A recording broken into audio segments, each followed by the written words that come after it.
अमर शहीद भगत सिंह, राजगुरु और सुखदेव के बलिदान की गाथा देश के बच्चे बच्चे की जुबान पर है।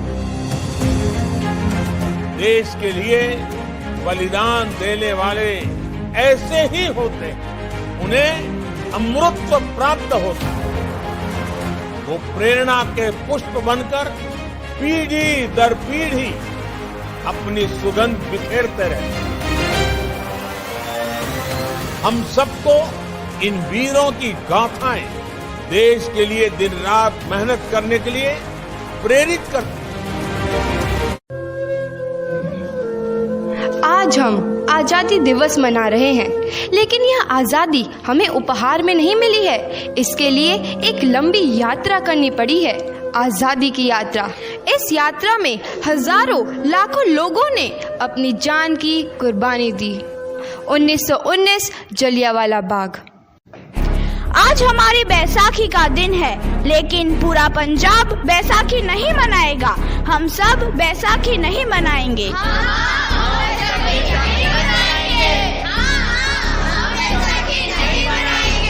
जब तक हम अंग्रेजों को भारत से बाहर नहीं निकाल देते, पूरा पंजाब बैसाखी नहीं मनाएगा।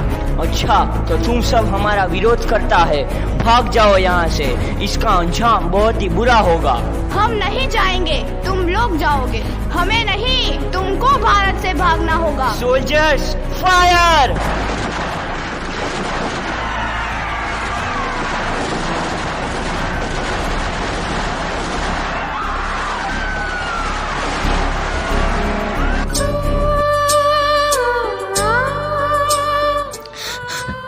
ज़मीन हमारी, ये धरती हमारी, ये खेत हमारे।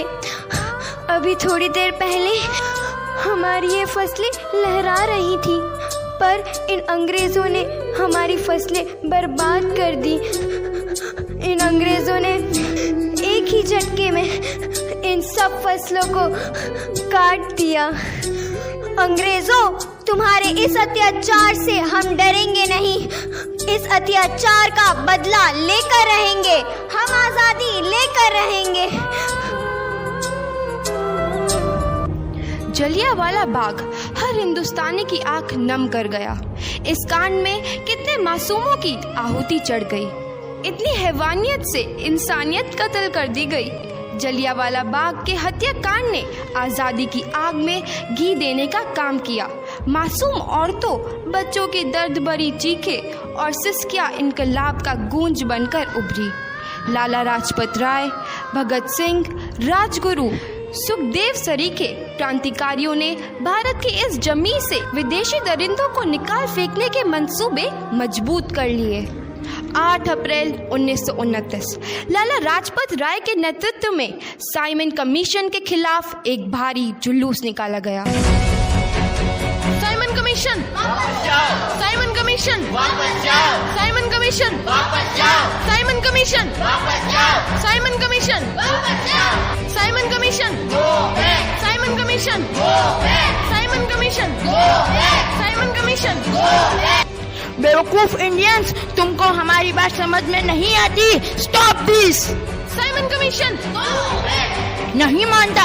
आई से स्टॉप दिस। लाला जी, आप आगे बढ़ो, हम आपके साथ हैं। लाला जी, संघर्ष करो, हम आपके साथ हैं। लाला जी, संघर्ष करो, हम आपके साथ हैं। लाठी चार्ज करो।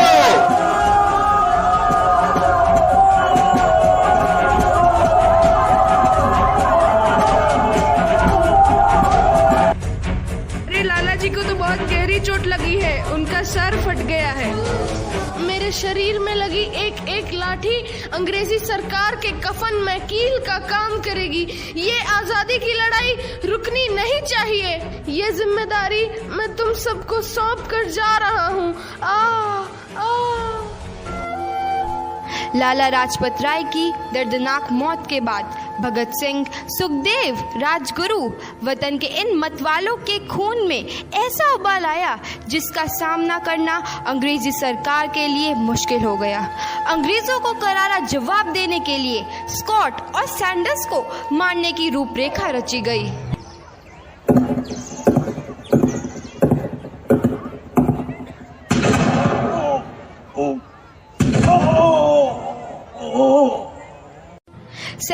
मारा गया। चारों तरफ तहलका मचा था।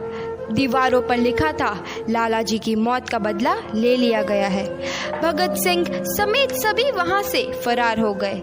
8 अप्रैल 1929 दिल्ली में ब्रिटिश सरकार की सेंट्रल लेजिस्लेटिव असेंबली की बैठक में 2 बम धमाके की आवाज सुनाई दी।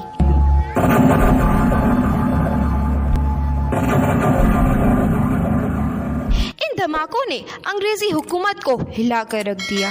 इस घटना को अंजाम देने वाले भगत सिंह, राजगुरु और सुखदेव ने अपने आप को अंग्रेजों के हवाले कर दिया। 1930 को अदालत ने अपना फैसला सुनाया। मुलजिम भगत सिंह, मुलजिम राजगुरु, मुलजिम सुखदेव को दफा 121 और दफा 302 के तहत ये अदालत तीनों को मुजरिम करार देती है और इस गुस्ताखी के लिए ये अदालत इन तीनों को सजाए मौत की सजा।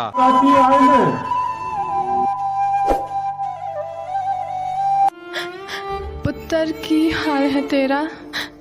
मैं चंगा हूँ माँ, फिक्र करने की कोई गल नहीं। पुत्र, मेरा दिल तेरी तरह पत्थर दिल नहीं होगा। तेरी ये गला सुन के मेरा कलेजा फटे जा रहा है। माँ, मेरा दिल कोई पत्थर जैसा नहीं है, एक वतन परस्त का दिल है जो मेरे देश प्रेम के जज्बे को ताकत देता है। बेटा, मेरा लाल। माँ, आज मेरी तपस्या पूरी होने जा रही है। जे तू रोई तो मैनू तकलीफ होइया। सोच, तेरा पुत्र आज शादी करने वास्ते जा रहा है। फर्क केवल इतना है, वो घोड़ी पर नहीं फांसी पर चढ़ने वास्ते जा रहा है। आज तू क्रांतिकारी की माँ है, कल तू एक शहीद की माँ होगी। माँ। पुत्र भगत, तू इतनी छोटी उम्र में हम सबको छोड़ के चला जाएगा? तूने जिंदगी में देखा ही क्या है पुत्र? मैंने अपनी माँ देखी है, जिसने मुझे एक ही बात बताई है कि बेटे, अपने देश के लिए एक बार मरना 100 बार जन्म लेने के बराबर होता है। अच्छा माँ, अब आशीर्वाद दे, आखिरी बार विदाई लेने का समय आ गया है। भगत, मेरे लाल।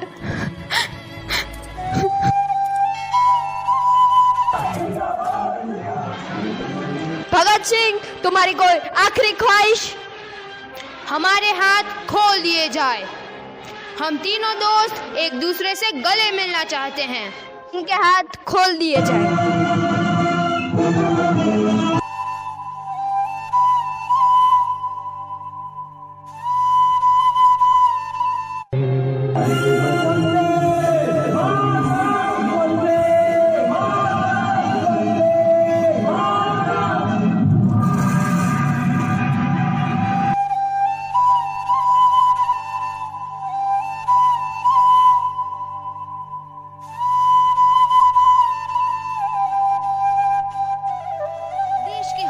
नौजवान के मन में आजादी की नई उमंग हिलोरे लेने लगी। अंग्रेजों भारत छोड़ो का नारा जोर पकड़ रहा था। सबने एक आजाद भारत का सपना देखना आरंभ कर दिया था। हर कोई अपने अपने ढंग से इस महायज्ञ में अपनी आहुति दे रहा था। सुभाष चंद्र बोस, रानी लक्ष्मीबाई, तात्या टोपे और मंगल पांडे जैसे शहीदों की कुर्बानी रंग लाई। 15 अगस्त 1947 को भारत आजाद हुआ।